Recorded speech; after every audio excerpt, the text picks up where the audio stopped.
மாணவி மரணத்தை பயன்படுத்தி பாஜக அரசியல் லாபம் அடைய முயற்சித்துள்ளது என்று மார்க்சிஸ்ட் கம்யூனிஸ்ட் கட்சியின் மாநில செயலாளர் பே சண்முகம் குற்றம் சாட்டியுள்ளார்.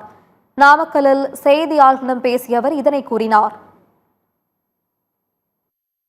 உச்சநீதிமன்றத்தில் மத்திய புலனாய்வுத்துறை தஞ்சாவூர் மாவட்டம் மைக்கேல்பட்டி லாவண்யா வழக்கில் குற்றப்பத்திரிகையை தாக்கல் செய்திருக்கிறார்கள்.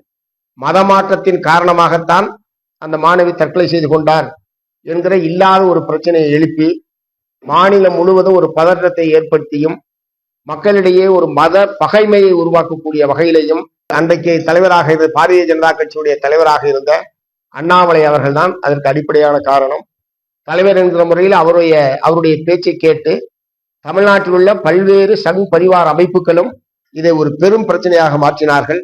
ஆனால் இன்றைக்கு மத்திய புலனாய்வுத்துறை உச்ச நீதிமன்றத்தில் இந்த பெண் மதமாற்றம் செய்யப்படவில்லை என்பது மட்டுமல்ல, இதற்கு முன்பாக பள்ளியில் படித்து வெளியேறிய மாணவிகள் யாருமே மதமாற்றம் செய்யப்படவில்லை என்கிற தகவலை உட்பட உச்ச நீதிமன்றத்தில் அவர்கள் தாக்கல் செய்திருக்கிறார்கள்.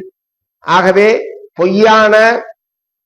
பொய்யான பிரச்சாரத்தை மேற்கொண்டு மக்கள் மத்தியிலே பகைமையை உருவாக்கக்கூடிய நடவடிக்கையில் ஈடுபட்ட பாரதிய ஜனதா கட்சியினுடைய தலைவர் அண்ணாமலை தமிழ்நாட்டு மக்களிடம் பகிரங்கமாக மன்னிப்பு கேட்க வேண்டும் என்று மார்க்சிஸ்ட் கம்யூனிஸ்ட் கட்சியின் சார்பில் நாங்கள் வற்புறுத்த விரும்புகிறோம்.